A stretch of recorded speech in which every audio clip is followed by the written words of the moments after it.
네, 오늘은 경건한 슬픔, 세상 슬픔이라는 제목으로 말씀을 함께 나누어 보도록 하겠습니다.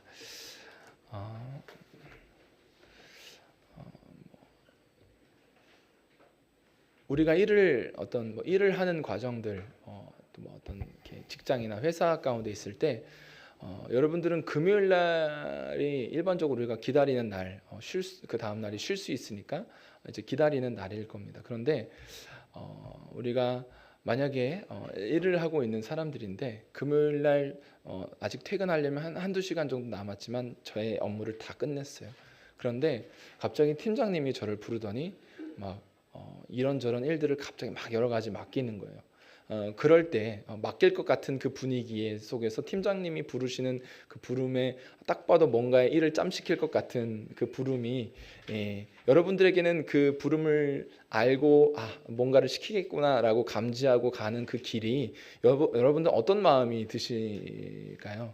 여러분들은 네. 여러분 뭐 실제로 직장 생활을 안 하시는 분들은 잘 모르실 수도 있고, 네. 뭐 나쁘겠지, 근데 기분 나쁘겠지라고 이렇게 유추해 볼 수도 있고, 뭐 자기 사업을 하시는 분들도 뭐 그런 일들은 별로 없을 거라고 생각합니다만은, 저도 뭐 그런 일을 실제로 뭐 이렇게 경험을 많이 해본 건 아닌 것 같아요. 그래서 뭐 갑자기 일이 끝나가는데 뭐 갑자기 막 일을 막 이만큼 줘가지고 하라고 하면 굉장히 분노를 할 것 같은 생각이 듭니다. 그리고 싫을 것 같아요. 그 자리로 뭔가 가는 게 싫을 것 같습니다. 왜 이 이야기를 이렇게 하냐면, 여러분들은 회개하는 자리로 가는 것을 여러분 어떻게 느끼시나요? 마치 결제할 것을 확인하고 더 일을 주기 위해서 부르는 팀장님의 부름처럼 하나님이 우리 가운데 주시는 은혜가 회개하고 삶을 살아가라고 하시는데, 마치 그 회개하는 것이 뭔가 더 부과된 삶을 살아가는 것처럼 느껴서 회개하는 자리를 여러분들은 어떤 마음으로 가시나요? 기쁨으로 내가 회개해야지, 회개해야 내가 뭐 더 주님 뜻대로 삶을 살아갈 수 있으니까 주님께로 나아가야지 하는 기쁨으로 가십니까? 아니면 죄가 생각날 때 그때 뭐 회개하는 것이 뭐 그냥 회개 매일 할 필요가 있겠어? 뭐 굳이 이런 생각을 하십니까? 오늘 본문은 이 성경 속에서 근심이라는 단어를 긍정적으로 쓴 유일한 본문이에요. 그러니까 근심이라는 단어를 이야기하면서 그것을 긍정적으로 이야기한 유일한 말씀입니다. 그런데 그 이제 10절에 나오는 하나님의 뜻대로 하는 근심인데요. 그런데 이것이 이제 그 하나님의 뜻대로 근심함으로 말미암아 회개하게 되었다라는 이야기 속에서 오늘 본문은 이야기를 합니다. 그리고 그 반대로 세상 근심이 있다라는 것을 말씀을 하시죠. 그래서 경건한 근심이 있고 세상 근심이 있다라고 이 두 가지를 비교해서 이야기를 해주고 있습니다. 그래서 이 근심이라고 하는 단어를 우리가 생각해 보면 우리가 보통 염려, 근심라는 의미라기보다는 사실은 이 단어가 원래 쓰여진 의미를 생각해 보면 슬픔이라는 단어, 비통이라는 단어가 훨씬 더 어울리는 단어입니다. 그래서 하나님의 뜻대로 하는 슬픔이라고 말씀을 할 수 있고 세상 슬픔이라고 말할 수 있는 거죠. 그러니까 세상 슬픔이 있고 하나님의 뜻을 따라서 하는 슬픔이, 이 두 가지의 슬픔이 있다라는 것이죠. 그래서 오늘 본문에서는 그 세상에서 하는 슬픔과 하나님의 뜻대로 하는 슬픔을 나뉘어서 설명함으로 우리가 회개하는 가운데 어떤 삶을 살아가야 하는지에 대한 말씀을 우리가 함께 살펴보고자 합니다. 사실 우리는 본성적으로 슬픔을 좋아하는 사람들은 없습니다. 우울함을 좋아하고 우울함을 위해서 막 즐거워하는 사람들은 그렇게 없죠. 사실 정상적인 우리의 마음의 상태라면 우리가 깨어지고 또 우울감에 많이 시달려서 그 가운데 그 우울을 정말 지금 마음의 상태가 좀 깨어져 있는 상태가 아니라면 우리는 우울감이나 슬픔을 즐거워하는 사람들은 없습니다. 보통 우리는 기쁨을 원하고 즐거움을 찾고 우리가 그러니까 즐거움을 위해서 삶을 살아가기 위해서 열심히 살아가죠. 실제로도 하나님께서는 사람을 창조하실 때도 하나님과의 교제 가운데 누리는 슬픔을 원하셨던 게 아니라 기쁨을 원하셨어요. 그러니까 하나님과 교제하면서 기쁨을 누리고 그 가운데 풍성함을 누리고 즐거워할 수 있도록 우리를 창조하셨습니다. 애초에 우리로 하여금 즐거움과 기쁨을 추구하는 삶으로 부르셨어요. 그렇기 때문에 슬픔은 사실 원래부터 하나님과의 관계에는 없던 것이었죠. 그런데 타락함으로 말미암아 범죄한 이후에 찾아온 여러 감정 중에 하나가 슬픔인 거죠. 그래서 이 슬픔은 주님께서 하나님의 나라를 완성하실 때까지는 계속 존재할 겁니다. 그래서 그 나라가 완성하실 때에 비로소 그 슬픔이 기쁨이 되는, 그래서 이사야서에서도 무릇 시온에서 슬퍼하는 자에게 화관을 주어 그 죄를 대신하며 기쁨의 기름으로 그 슬픔을 대신하며 찬송의 옷으로 그 근심을 대신하시고 그들이 의의 나무 곧 여호와께서 심으신 그 영광을 나타낼 자라 일컬음을 받게 하려 하심이라. 그러니까 그 나라가 되면, 그 나라가 이루어지게 되면 슬픔을 기쁨으로 바꾸시는 때가 온다라고 말하고 있는 거죠. 그래서 요한계시록에도 슬픔이나 뭐 사망이나 애통하는 것이나 곡하는 것이나 아픈 것이 다시는 있지 아니할 것이다라고 말씀을 하고 있는 것이죠. 그러니까 그 나라가 되면 우리 가운데는 슬픔을 사라지게 될 거지만 이 땅을 삶을 살아가면서 우리는 슬픔을 마주할 수밖에 없죠. 우리가 슬퍼할 수밖에 없는 현실 속에 있습니다. 그 날을 맞이하지 못했고 그 나라가 완성되어지지 않았기 때문에 우리는 죄로 망가진 이 세상 속에서 죄의 영향을 받고 살아가면서 인생의 여러 가지 슬픔을 마주하게 되는 거죠. 뭐 개인적인 슬픔뿐만 아니라 우리의 영혼이 슬퍼할 수밖에 없는 현실 속에 있어요. 죄로 인해서 망가진 세상 속에서 우리는 우리의 개인적인 슬픔, 우리가 인생을 살아가면서 당하는 슬픔뿐만 아니라 영혼의 슬픔도 있다는 거죠.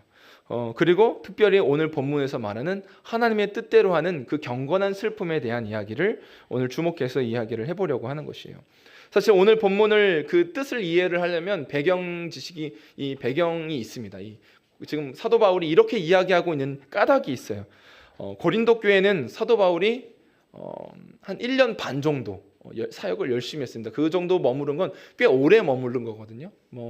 최장 한 두란노에서 한 3년, 에베소에서 한 3년 머물렀었고 계속 돌아다니는 전도 여행을 했기 때문에 길어봐야 몇 개월이었습니다. 근데 1년 반 동안 굉장히 열심히 복음을 전해서 세워진 교회입니다. 그런데 사도 바울이 떠난 뒤에 그 교회에 거짓 교사들이 막 들어왔어요.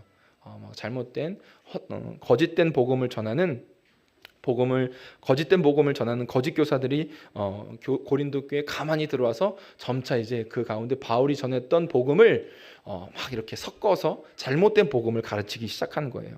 그러니까 막 사도들이 써준 그 사람들이 이렇게 거짓 교사들이 사도들이 써줬다고 말하는 추천서를 가지고 막 와서 오거나 막 그 가운데 사도 바울은 사실 이렇게 여러 가지 문제가 있었던 것 같아요. 그래서 글은 굉장히 명료하고 깔끔하고 논리적인 데 반해서 우리가 전승으로 사도 바울이 알려진 바로는 설교를 굉장히 더듬거리면서 했다라고 해요. 그리고 안질이 있어서 갑자기 이렇게 넘어진다거나 하는 경우들도 있었고 해서 이 사도 바울이 설교는 그렇게 탁월하게 막 이렇게 우리가 아는 것처럼 아볼로는 굉장히 말씀으로 굉장히 탁월한 설교자였는데 반해서 사도 바울은 그렇지 못했다라고 전승으로 알려져요. 그러니까 외적인 측면으로 설교를 굉장히 탁월하게 잘하는 설교자들도 막 오는 것 같고, 그 거짓된 또 잘못된 추천서를 가지고 내가 사도들한테 추천받았어, 네 이 교회에 추천받아서 온 거야라고 막 하는 사람들이 온 거죠. 그런데 그들이 와서 한 일들이 사도 바울이 전한 복음을 잘못 가르칠 뿐만 아니라 사도 바울이 가짜라고 막 이야기를 하는 거예요. 사도 바울은 가짜야. 예수님을 직접 보지도 못했고 예수님의 제자도 아니고 직접 봤더라도 그때는 관심도 없었던 사람이었고 심지어는 예수 믿는 사람들을 박해했던 사람이잖아. 가짜야라고 막 이렇게 말을 하는 거죠. 그러니까 점점 그 이야기가 그 교회 가운데 자리 잡기 시작한 거예요. 처음에는 사도 바울이 열심으로 사역해서 1년 반 동안 사역해서 세운 교회였는데 영적인 아버지로서 사도 바울을 존경하고 그의 말씀을 사랑했는데 복음을 사랑했는데 이제 점점 그렇게 가르치는 사람들이 많아지니까 사도 바울이 진짜 사도인가? 생각해 보니까 예수님의 제자만 사도인데 사도가 아닌 것 같은 생각이 들게 되는 거죠. 그래서 사도 바울이 자기가 그리스도께서 자기를 만나주셨던 은혜 가운데에 진짜 사도임을 입증하라고 이 사람들이 요구하는 거죠. 당신 사도 맞아? 우리 가운데 입증해봐. 오늘날로 말하면 당신 목사 맞아? 그 목사 어디서 받았어? 이렇게 확인하고 하는 거죠. 똑같은 거예요. 그래서 고린도후서에는 사도 바울은 자기가 사도됨이 얼마나 확실한가를 변증하기 위해서 썼습니다. 그런데 고린도 전서와 고린도 후서 사이에 눈물의 편지라고 말하는 편지, 이 성경에는 들어가 있지 않은 오늘 이 편지를 내가 썼으나 후회했다라고 말하는 그 고린도 중서죠. 사실은 고린도 교회를 향한 편지 두 번째, 이게 세 번째거든요, 사실. 그러니까 두 번째 편지가 있었습니다.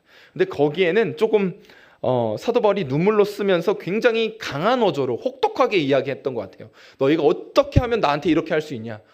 너무한 거 아니냐? 내가 눈물로 너희를 세웠던 거 기억 못하냐? 막 그렇게 복음을 전하기 위해서 내가 얼마나 고생했는데 너희도 어떻게 하면 나에게 이렇게 대할 수 있냐? 라는 식으로 사실 감정적인 어조로 썼던 것 같아요. 그러니까 사도 바울이 그걸 쓰고 나서 얼마나 혹독하게 썼는지 사도 바울도 후회를 하고 있었어요. 괜히 썼다. 괜히 썼네. 이런 생각을 하고 있는 거죠. 그때는 지금은 뭐 카톡을 쓰고 나서 일이 없어지면 읽었구나. 그리고 바로 이렇게 반응이 오잖아요. 바로 반응이 옵니다. 답변이 없어도 반응이 온 거죠. 일이 없어졌는데 왜 답변이 없지? 기분 나쁜가? 일이 안 없어져도 분명히 온 건 보였을 텐데 왜 안 읽지? 안 읽씹 다 기분 나쁜 거죠. 요즘 그러니까 참 사람과의 관계가 좀 어려워졌어요, 사실은. 그러니까 제깍제깍 반응 안 하면 좀 어렵죠. 그래서 분명히 방금 전까지 1분 전까지 막 카톡 하다가 갑자기 안 읽씹. 왜 안 읽지? 그러다가 읽었는데 왜 답변이 없지? 또 보내고 또 일이 사라지네? 계속 사라지네? 왜 답변이 없지? 이제 기분 빵 나빠져서 이제 각종 오해와 상상들로 만들어진 이제 막 이렇게 가지고 막 쏟아내기도 하죠. 어쨌든 그때는 근데 편지를 한번 주고 받으려면 몇 개월이 걸리는 거예요. 그러니까 보내놓고 사도 바울이 디도 편으로 보냈거든요. 근데 후회가 되는 거예요. 괜히 보냈다. 돌아오라고 할 수도 없고 이렇게 보내놓고 쏟아놓은 말이니까 어떻게 할 수가 주워 담을 수가 없는 거죠. 그래서 그 몇 개월간 사도 바울이 굉장히 고난 속에 있었어요. 막 지금 막 비둘기로 편지를 보내거나 막 이렇게 카톡으로 보냈으면 참 내가 아니야 이거 잘못 보낸 거야. 뭐 삭제하기 있죠. 뭐 카톡 삭제하기 읽기 전에 막 5분 전에 막 삭제해가지고 이렇게 할 수도 없는. 그렇기 때문에 사도 바울이 굉장히 후회를 많이 하고 있는데 그 고린도 중서 눈물의 편지를 읽고 나서 이 고린도 교회의 성도들이 근심하면서 회개한 거예요. 우리가 사도 바울이 전했던 복음이 진짜 복음이 무엇인지를 우리가 배웠는데 왜 우리가 이렇게 미혹되었을까라고 하면서 돌이킨 거죠. 우리가 잘못된 길을 갔구나 회개하면서 돌이킨 거죠. 그렇기 때문에 디도가 돌아왔을 때는 위로를 하는 거예요. 기쁨의 소식을 갖고 온 거죠. 이 편지를 전해줬는데 이 고린도 교회 성도들이 이 편지를 읽고 눈물의 편지를 읽고 나서 돌이켰어요. 회개했어요. 막 근심하면서 우리 사도 바울을 우리가 너무 근심케 했구나. 우리가 참 잘못했구나. 돌이켜야지라고 하면서 회개했어요. 라고 이야기를 이제 디도 편으로 이렇게 전해 받게 된 거죠. 그러니까 진심으로 회개했다는 소식을 들으면서 사도 바울이 그래서 근심했다가 안도하게 됩니다. 그것이 8절과 9절의 말씀에 나옵니다. 한번 같이 읽어보도록 하겠습니다.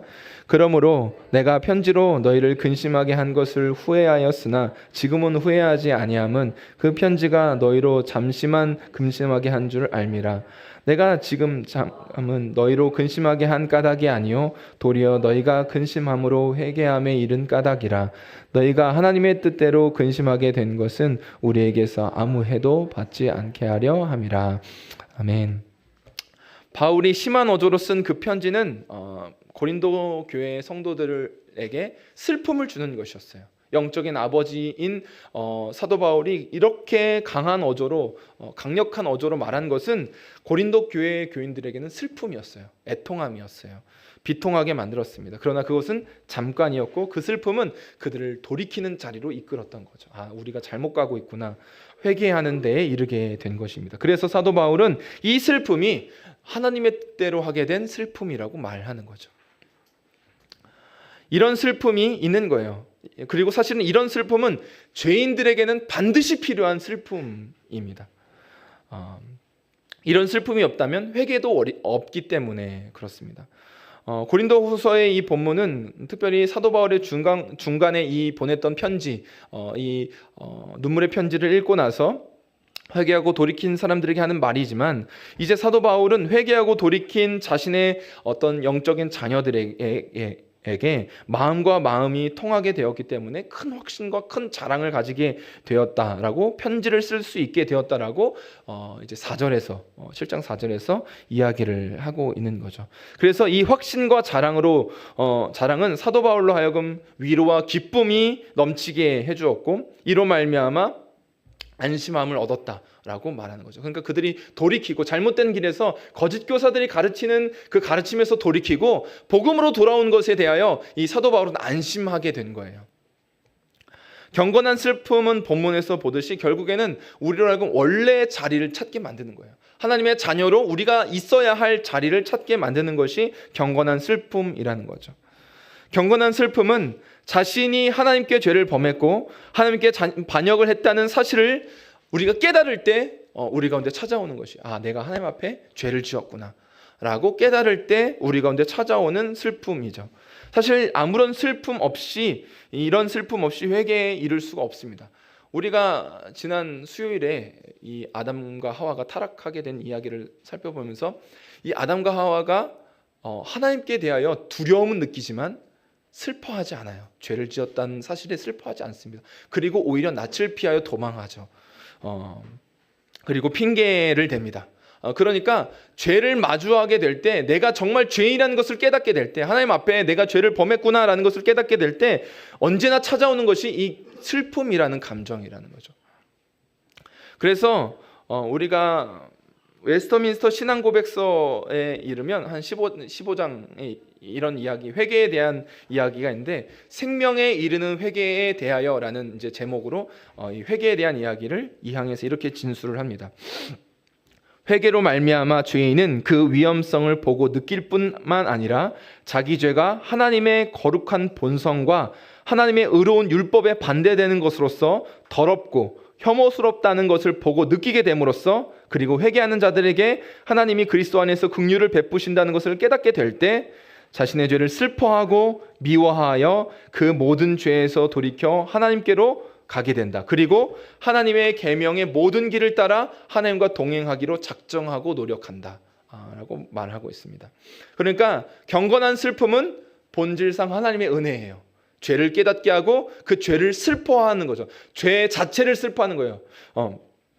이 은혜를 경험하려면 먼저 자신의 부패한 본성과 자신이 얼마나 죄인인지를 깨닫는 것이, 직면하는 것이 필요한 거죠.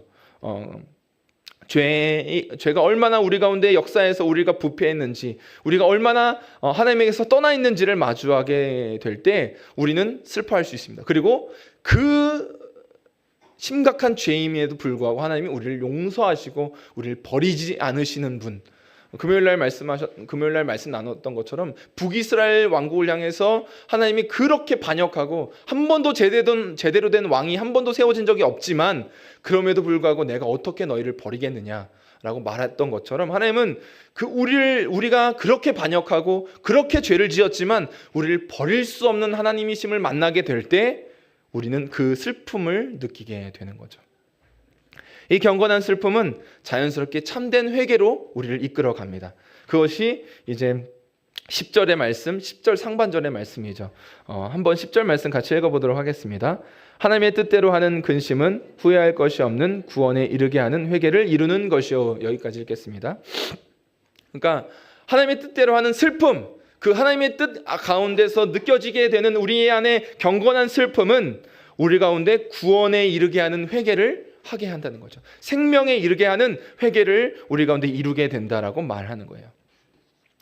저희가 그래서 날마다 자신에게 복음을 선포하라라고, 전하라라고 말씀하면서 우리 가운데 성도의 삶 두 가지가 중요한 것이 있는데, 그 두 가지가 바로 회개하는 것과 믿음이라고 말씀을 드렸어요. 그렇기 때문에 회개와 믿음은 성도의 삶의 핵심적이고 계속적으로 나타나야 하는 삶의 모습입니다. 그래서 예수님께서도 마가복음에서 사역을 시작하실 때 뭐라고 말씀하셨냐면, 회개하라, 그리고 복음을 믿으라. 이 두 가지를 말씀하셨어요. 회개와 믿음은 성도의 삶의 중심에 있는 것이죠. 그리고 우리가 그러한 삶 속에서 경건한 슬픔을 느끼며 회개하는 삶을 살아가야 합니다. 그런데 우리가 살아가는 이 시대가 참으로 이렇게 돌아보면 그런 회개를 하며 말씀을 가지고 삶을 살아가기에는 적절한 시대가 아닌 것 같습니다. 문제는 이 경건한 슬픔을 우리가 가지고 있는 것, 이 슬픔을 유지하는 것이 경건한 슬픔을 유지하는 것이 우리의 영혼의 복이 되는데 우리는 너무나도 이 경건한 슬픔을 유지하기에는 어려운 시대 속에서 삶을 살아가요. 휘발성 있는 짧은 영상에 자신의 쾌락과 만족을 느끼면서 수많은 미디어에서 주는 즐거운 소소한 즐거움과 오락거리가 너무나도 많이 있어요. 그러니까 TV나 뭐 손안에 이제는 이 TV보다 훨씬 더 이제 강력한 게 이제 핸드폰이잖아요. 그래서 이 핸드폰을 보면서 수많은 뭐 유튜브, 뭐 넷플릭스 할 것 없이 거기서 오는 소소한 즐거움, 오락거리, 뭐 요즘에는 게임기를 사야 게임을 했는데 컴퓨터를 사야 게임을 했는데 요즘은 이제 컴퓨터 게임보다는 핸드폰 게임을 친구들이 더 많이 하죠. 그러니까 뭐 게임기이자 뭐 TV이자 뭐 이렇게 복합적으로 할 수 있는 이게 우리 손 안에 쥐어지다 보니까 심지어 우리 아이들의 세대를 뭐라고 말하냐면 이제 이 핸드폰이 자기의 장기 같은 그러니까 마치 없으면 어색하고 장기 같은 거죠. 그래서 너무 익숙한 거예요, 사용하는 게. 그래서 실제로 제가 시온이 씨와 시영이를 이제 어쨌든 그래도 나이 차이가 좀 나잖아요. 근데 시영이가 훨씬 더 빨라요. 그러니까 시온이보다. 벌써 고작 6년 차이밖에 안 되는데 시영이가 훨씬 더 빨라요. 그 대처하는 게. 그러니까 벌써부터 손가락을 그러니까 그 큰 화면도 막 이렇게 넷플릭스 돌릴 수 있는 좀 4살밖에 안 되는데도 벌써 그렇게 할 수 있는 능력을 갖추고 있는 거죠. 그러니까 아는 거예요. 그러니까 그만큼 그 장기처럼 느껴지는 그만큼 가까운 그래서 소소한 오락거리 즐거움 그래서 우리의 마음이 잠시도 쉬지 못하도록 만드는 시대 속에서 그게 우리로 하여금 소비하는 우리가 쉼이라고 느끼지만 사실 우리의 영혼은 그것으로 말미암아 쉬지 못하는 거죠. 경건한 슬픔을 느끼며 주 안에서 안식하는 것이 우리의 영혼에 쉼을 주는데 그것을 우리가 하지 못하고 영혼의 기쁨을 참된 기쁨을 위해서 하나님 앞에서 슬퍼하고 자유하고 기뻐할 수 있는 회개로 나아가서 우리가 영혼의 자유함을 느끼며 안식해야 하는데 우리 가운데 그런 시대 속에서 삶을 살아가지 못하는 거예요. 그래서 잠시도 우리의 마음을 놔두지 않고 계속해서 무엇인가 공급하고 우리의 마음에 헛된 것을 자꾸 채워가는 시대 속에서 살아갑니다. 그래서 우리가 살아가면서 뭐 제가 어렸을 때는 핸드폰이 없었으니까 뭐 제 아내하고 같은 동갑이지만 제가 살았던 방식을 이야기하면 제가 초등학교 때 이야기하면 당신 도대체 나랑 동시대 같은 나이라고 느껴지지 않는다고 아버지 세대 같다고 얘기를 하는데 뭐 자치기 하고 놀고 자치기 아세요? 자치기 하고 놀고 쥐불놀이 하고 놀고 막 논 태워 먹고 막 이렇게 하면서 놀았거든요. 그래서 산도 하나 태워 먹고 이렇게 해가지고 경찰서도 한번 갔다 오고 막 이렇게. 그러니까 그 형들이 태워 먹고 전 같이 이게 지켜보다가 산이 타네 뭐 이렇게 뭐 이렇게 뭐 이렇게도 해먹고 뭐 이렇게 냇가 가서 그물로 물고기 잡다가 이제 위에 양식장에서 키우던 붕어나 잉어가 뛰쳐나와서 가끔 있거든요. 그 이만한 붕어가 잡혀요. 그러면 그 붕어를 막 이제 잡아다가 막 병에 넣었다가 잘못 빼가지고 막 이렇게 붕어가 많이 다치고 막 이런 막 가재 막 잡고 막 그리고 실제로 시골에 살아서 그 가재 잡아다가 아저씨가 막 생으로 씹어 먹는 거예요. 그래서 막 그래서 그런 것도 보고 막 개구리도 막 생으로 먹고 막 도롱뇽도 막 잡고 막 그러니까 이런 거 얘기하면 도대체 저 사람은 어디서 산 거지? 뭐 이렇게 문명의 이기가 없는 곳에서 살았나? 막 이런 생각을 하시는데 제가 뭐 어렸을 때 그렇게 살았거든요. 그래서 뭐 뱀도 잡고 뭐 이렇게 막 그런 산 헤매면서 놀고 막 도토리 막 주워다가 엄마 갖다 주면 어머니가 묵혀 줘서 주고 막 이렇게 뭐 이렇게 놀았어요. 어렸을 때. 네. 지금은 꽝천 아닌데 화성에서 살았거든요. 그때 화성이 그린벨트로 묶여 있어서 발전이 어려웠던 제가 살았던 동네가. 그래서 뭐 어쨌든 그랬거든요. 그래서 막 저도 심리를 걸어서 학교 가고 막 이렇게 갔거든요. 막 이렇게 신줄 걸어서 학교 가고 막. 그래서 제 이야기를 하면 아버지 세대 같다고 막 자꾸 얘기를 해요. 근데 하여튼 제 세대는 그랬어요. 그래서 뭐 나가서 자연에서 놀고 맨날 흙놀이 하고 막 그 조개 찾아가지고 막 조개 싸움하고 막 이러면서 놀았는데 요즘은 핸드폰을 통해서 거기에 모든 우리의 사고방식이 다 담겨져 있죠. 그러니까 알고리즘도 너무 누구보다도 잘 이해하는 게 알고리즘이에요, 사실은. 내가 어떤 생각을 하면 뭘 좋아하는지를 사실 잘 아는 게 우리가 영상을 찾다 보면서 그 빅데이터로 나온 그 알고리즘이 우리를 그러니까 유튜브가 누구보다도 저를 잘 알죠. 뭐 그런 식인 거예요. 네. 그러다 보니까 우리가 그 가운데 이 세상이 우리가 즐길 거리가 많고 오락거리가 참 많고 우리가 그 가운데 참 뭐 좋은 것들이 많이 있지만 정말 우리가 신앙 안에서 회복해 가야 하는 정말 우리가 추구해야 하는 경건한 삶을 생각해 보면 사실 많은 유혹이 오히려 더 많은 세상 속에서 삶을 살아간다는 거죠. 그렇기 때문에 우리는 이 세상 속에서 우리가 하고 있는 슬픔이 뭔지를 느껴야 하는 거예요. 그래서 사도 바울은 세상 슬픔이 있다는 것을 이야기를 하죠. 10절 하반절의 말씀인데요. 한번 이제 아까까지 읽었던 데 말고 후반에 세상 근심은부터 같이 읽겠습니다. 세상 근심은 사망을 이루는 것이니라. 아멘. 경건한 슬픔이 구원에 이르게 하는 회개에 이루는 반면 세상 슬픔의 결과는 영원한 사망이라고 이야기를 하는 거죠. 그러니까 생명을 이루는 슬픔이 있고 사망에 이르게 하는 슬픔이 있다라고 말하는 거예요. 사도 바울이 말하는 세상 슬픔, 세상 근심은 무엇일까요? 세상 슬픔은 바로 우리가 소유하고 누리고 싶은 것을 가지지 못해서 느끼게 되는 어떤 상실감, 상대적인 슬픔을 말하는 거죠. 원하는 것을 얻지 못하는 데서 오는 슬픔, 돈, 성공, 자아, 실현 등 이루지 못해서 오는 열등감에서 오는 슬픔을 말하는 거예요. 세상에서 느끼는 우리가 수많은 종류의 슬픔, 상실, 어떤 상대적 박탈감에서 오는 모든 종류의 슬픔이 바로 여기에 속하는 것이죠. 그리고 이 슬픔은 결국엔 또 다른 슬픔을 불러올 뿐입니다. 또 다른 슬픔으로 이어질 뿐이죠. 그렇기 때문에 세상의 것을 더 집착하게 만들고 집착하면 집착할수록 우린 더 슬퍼질 수밖에 없는 안 좋은 악순환으로 빠지게 되는 거죠. 그리고 이 슬픔은 세상 슬픔은 본질적으로 자기중심적입니다. 자기만 생각하는 내가 원하는 것을 이루지 못했을 때 느끼는 슬픔이기 때문에 자기중심적인 슬픔이에요. 그렇기 때문에 이 슬픔은 세상의 더 큰 욕망을 부추기고 결국 영적인 사망으로 이끄는 슬픔이라고 말합니다.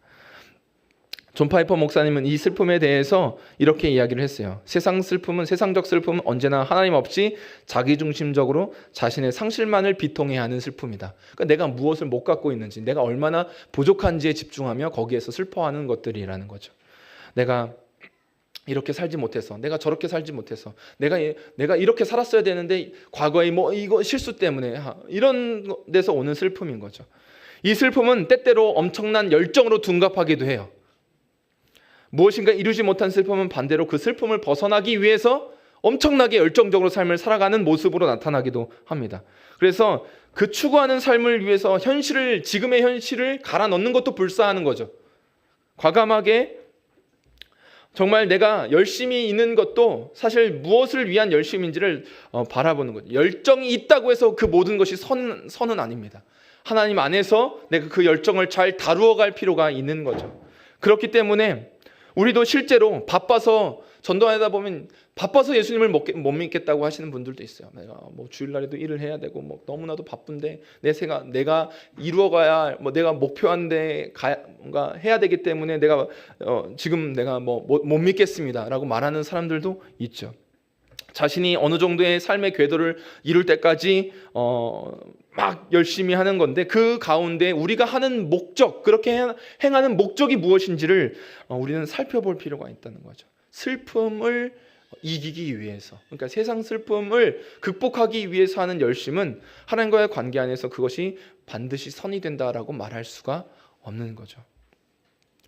그렇기 때문에 우리는 경건한 슬픔을 위해서 사실 영원한 것을 놓치는 열심은 그 자체로 슬픔이기 때문에 오히려 영원한 것을 위해서 하는 슬픔이 우리 가운데 유익이 되는 것이죠. 그렇기 때문에 이 경건한 슬픔의 열매들이 맺히게 되는데 그 열매를 7가지로 오늘 본문에서 이야기를 합니다. 11절 말씀 한번 같이 읽어보도록 하겠습니다. 보라, 하나님의 뜻대로 하게 된 이 근심이 너희를 얼마나 간절하게 하며 얼마나 변증하게 하며 얼마나 분하게 하며 얼마나 두렵게 하며 얼마나 사모하게 하며 얼마나 열심 있게 하며 얼마나 벌하게 하였는가. 너희가 그 일에 대하여 일체 너희 자신의 깨끗함을 나타내었느니라. 아멘. 이 구절을 자세하게 사실은 살펴보면 너무 길어지지만 간단하게 이야기하면 7가지를 이야기하는 거죠. 간절하게 만들고 변증하게 만들고 의로운 분노를 말하는 거죠. 분하게 함은. 그리고 두렵게 함이고 이 경건한 어떤 경외에 대한 두려움을 말하는 것이죠. 그리고 사모하는 마음을 주고 또 열심과 스스로를 향하여 벌하게 하였는가. 이 7가지를 이야기를 하는 것입니다. 그래서 7가지를 간단하게만 이야기해보면, 그러니까 이 경건한 슬픔으로 말미암아 회개를 하게 되면 7가지의 열매를 맺게 된다는 거죠. 그 말은 참된 회개는 반드시 이 7가지의 열매를 거두어야 한다라는 거예요. 우리가 회개할 때 과연 이러한 7가지가 있는가, 7가지의 열매들이 있는가를 살펴볼 필요가 있다는 거죠. 첫 번째로 간절하게 한다는 거죠. 그래서 살아가고 행동하는 모습에 대하여 무관심한 태도를 갖지 않는다는 거예요. 자신의 삶에 대하여 간절하게 만든다는 거죠. 그래서 진지한 삶을 살아가게 된다는 거예요. 자신의 삶에 대하여 진지한 태도로 삶을 살아가게 된다라고 말합니다. 두 번째가 변증하게 된다라는 것인데, 이것은 고린도 교회의 사람들이 이 사도 바울을 음해하고 이제 모함하려고 했던 그 거짓 교사들에 대하여 가만히 방관하고 있었던 태도들을 바꾸게 됐다는 거죠. 방관자적인 태도가 아니라 잘못된 것에 대하여 그것을 옳은 것을 말할 수 있는 힘이 생기게 된다는 거예요. 변증하게 된다라는 것은. 그렇기 때문에 하나님을 향한 우리가 하나님의 은혜로 회개하게 되면 하나님의 아름다우신 복음에 대한 변증이 우리 가운데 일어나게 된다라는 거죠. 그리고 세 번째로 의로운 분노하게 된다라고 말하는데, 잘못된 것에 대하여, 불의에 대하여, 복음적이지 않은 것에 대하여, 무너지는 것들에 대하여 의로운 분노를 낼 수 있게 만든다라고 말합니다. 넷째는 이 단순히 두려워하는 게 무서워가 아니라 하나님을 향하여 경건한 두려움을 말하는데, 이 모든 일들을 통하여 하나님을 경외하는, 내가 범죄하지 않기 위하여 하나님을 경외하는 삶을 살아가게 만든다라는 것입니다. 다섯째로 사모하는 마음인데, 그래서 이제 회개하게 되면 무너졌던 것들이 회복되면서 깨어진 관계를 다시 바른 관계로 회복하고 바른 마음을 표현하게 된다는 거죠. 그것이 사모하는 마음입니다. 그래서 그리스도 안에서 회개하게 되면 그리스도 안에 있는 사람들의 깨어진 관계를 회복하게 되고 그 가운데 서로를 사랑으로 대하게 된다라고 말합니다. 여섯째가 열심입니다. 그래서 회개한 사람들은 사도 바울의 어떤 명예가 실추되었는데 그것을 회복하고 돌이키기 위하여 열심을 내기 시작한 거죠. 그러니까 그런 열심을 말하고요. 또 마지막으로 얼마나 벌하였는가 하는 것은 이 하나님의 말씀의 기준에 따라서 합당하게 권징하는 것, 잘못된 것을 돌이키고 그것에 대하여 합당하게 대가를 치르게 만드는 것이 바로 일어나게 된다는 거죠. 이것이 경건한 슬픔이 만들어내는 참된 회개가 이런 열매를 맺는다라고 말하는 거예요.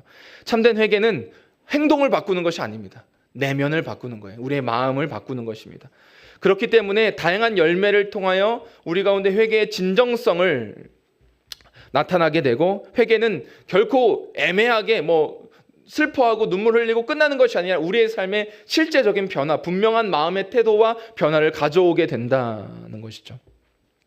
그렇기 때문에 우리는 우리 안에서 이런 열매들이 맺혀지고 있는지를 살펴봐야 합니다. 그러면서 우리가 회개를 어떻게 하고 있는지를 살펴볼 필요가 있어요. 칼빈은 우리의 마음을 우상을 만들어내는 공장이라고 이야기했어요. 그러니까 우상을 자꾸 만들어내는, 그러니까 자꾸 우상을 쳐서 무너뜨리지만 자꾸 우리 안에 우상을 만들어내는 공장 같다라고 말했습니다. 그러니까 이 회개를 할 때도 우리가 슬퍼하지만 우리가 여러분들이 회개하는 것이 잘못됐다라고 말하는 게 아니라 점검해 보자는 이야기를 하는 겁니다. 우리가 회개할 때 죄를 깨달아요. 그리고 죄를 슬퍼합니다. 기도해요. 하나님 잘못했어요. 그런데 그 회개가 과연 진정한 하나님께서 주시는 회개로 회개하고 있는지를 돌아봐야 하는 거죠. 마치 이런 거예요. 우리가 서로 간에 어떤 관계에서 어떤 사람들을 상처 줬어요. 말로 상처를 줬습니다. 죄송합니다. 제가 이런 말 실수를 해서 마음을 아프게 했네요. 이런 말은 하지 말았어야 되는데 정말 죄송합니다. 저를 용서해 줄 수 있나요? 라고 말하는 것은 회개가 아닙니다. 이것은 우리가 지은 게 우리의 말뿐이 아니기 때문에 그래요. 상처 주는 말을 한 것 잘못입니다. 그러나 상대방은 오히려 우리 가운데 있었던 그 우리 마음에 있었던 우리 상대방을 향한 나를 향한 적개심, 분노, 질투의 상처를 받습니다. 그러니까 우리가 회개할 때는 우리의 마음으로 지은 죄까지도 주님 앞에 가지고 나아가야 하는 거죠. 그러니까 주님, 내가 이런 말로 상처를 줬습니다. 잘못했습니다라고 말하는 것을 넘어서 내 안에 있는 그런 분노, 내 안에 있는 적개심, 왜 내가 저 사람을 싫어하고 이렇게 미워했을까라고 하는 그 원인까지도 사실 가지고 나아가야 한다라는 거죠. 그리고 우리가 두려워하는 것을 가지고 회개하게 되면 단순히 벌받기 싫어서 회개하게 되면 그것도 가짜가 될 수 있는 거죠. 가짜라고 모두 다 말할 수는 없지만 두려움도 회개하게 하는 원동력은 되지만 그것이 전부가 되어서는 안 된다라는 거예요. 마치 이스라엘 백성들이 하나님께 회개할 때 그러니까 하나님이 벌하실까 봐, 때리실까 봐, 진노하실까 봐, 심판하실까 봐 회개를 했습니다. 그래서 시편에서는 그들의 회개를 거짓말하는 것, 아첨이다라고 말했어요.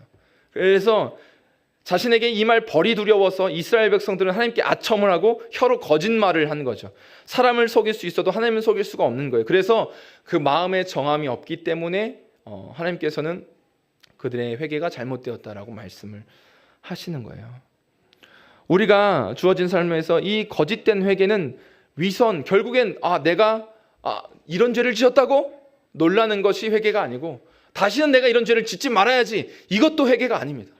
우리 진짜 회개는 죄를 사하시는 능력이 우리 가운데 없기 때문에 내가 이런 죄를 지었다는 것에 대하여 스스로 과대평가해서 내가 어떻게 이런 죄를 지을 수 있지? 내가 어떤 이런 생각을 할 수 있지? 내가 왜 이런 마음을 먹었지? 라고 생각하는 게 회개가 아니에요.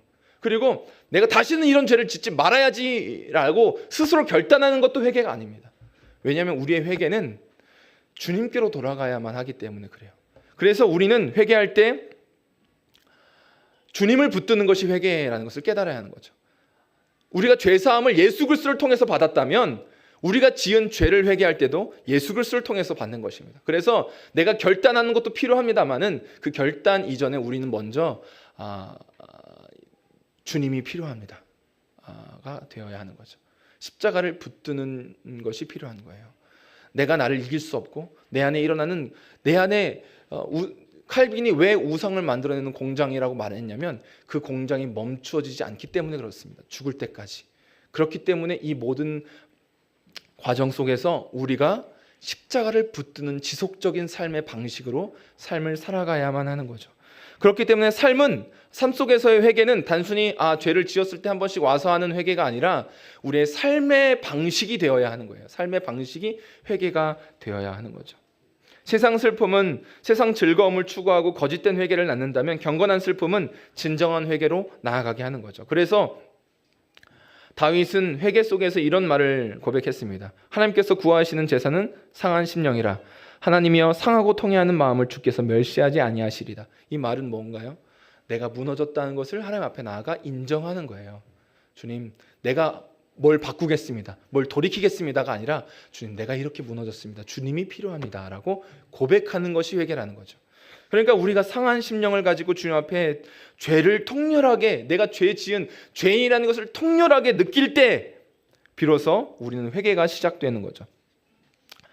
잘못된 슬픔을 가지고 회개하는 것이 바로 후회와 결심인 것입니다. 그래서 우리가 그 가운데 죄가 기능적인 것이 아니라 존재적인 것이기 때문에 단순히 회개를 때때로 단순히 가끔씩 나와서 하는 훈련이 아니라 우리의 삶의 진실한 방식이 되어야 하는 것이죠.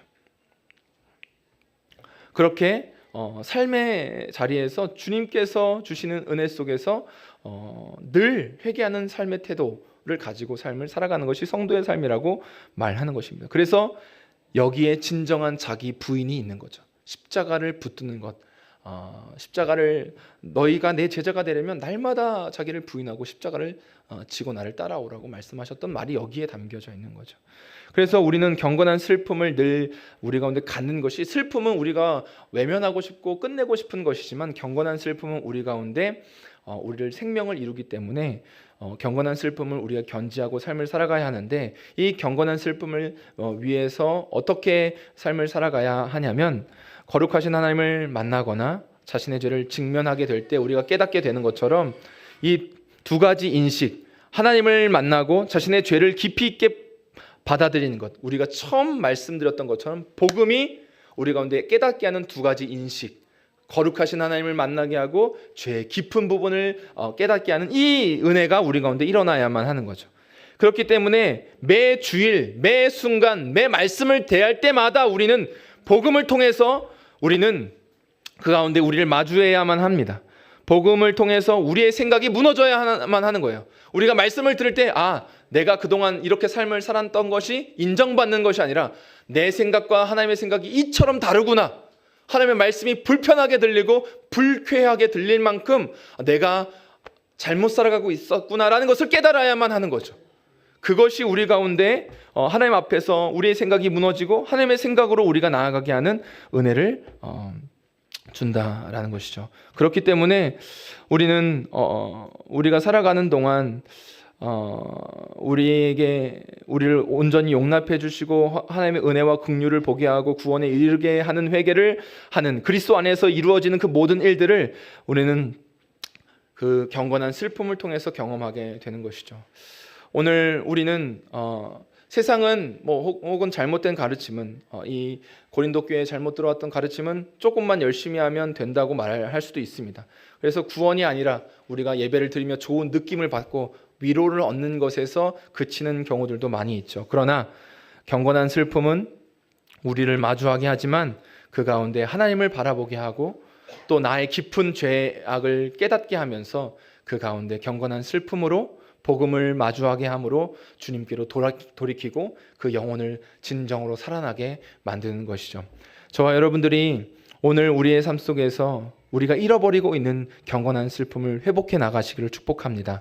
복음을 통해서 하나님을 더 깊이 바라보시고 우리의 깊은 죄악들을 마주하며 말씀을 읽고 묵상할 때, 설교를 들을 때, 우리가 경건한 대화를 할 때 복음을 주시고 복음을 만나게 하시는 그 은혜 속에서 성령 안에서 일으키시는 경건한 슬픔을 마주하고 빚어가시는 그 주님의 은혜 가운데 진정으로 날마다 회개하는 삶을 살아가는, 주님을 닮아가는 성도로 빚어가시는 하나님의 손길을 의지하는 저와 여러분들 다 되시기를 축복합니다.